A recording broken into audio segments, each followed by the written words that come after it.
मराठा आरक्षणासाठी कोंडी येथे रास्ता रोको आंदोलन. संघर्ष योद्धा श्री मनोज जरांगे पाटील यांच्या आवाहनानंतर आज दिनांक 24 रोजी उत्तर सोलापूर तालुक्यातील कोंडी या गावी राष्ट्रीय महामार्गावर रास्ता रोको आंदोलन करण्यात आलं. समस्त मराठा समाज कोंडी ग्रामस्थांच्या वतीनं मराठा आरक्षणाचा सगळे सोयीची अंमलबजावणी करण्यात यावी अशी मागणी कोंडी ग्रामस्थांच्या वतीनं करण्यात आली. या आंदोलनात कोंडी येथील वारकरी सुद्धा सामील होऊन शासनाचे लक्ष वेधलं. यावेळी पोलिसांचा मोठा फौजपाटा बंदोबस्तात होता. मराठा समाजाला आरक्षणाची का गरज आहे?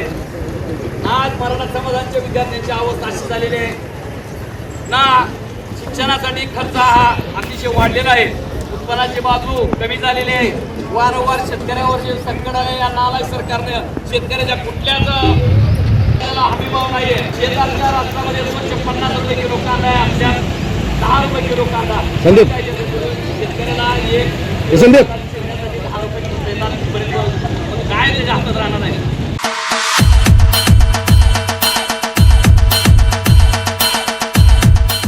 महाराष्ट्राचं दमदार नेतृत्व व राष्ट्रवादी काँग्रेस पक्षाचे मुख्य प्रवक्ते भावी आमदार माननीय श्री उमेशदादा पाटील यांच्या वाढदिवसानिमित्त तसेच त्यांच्या भावी कारकिर्दीस आमच्या लाख लाख शुभेच्छा.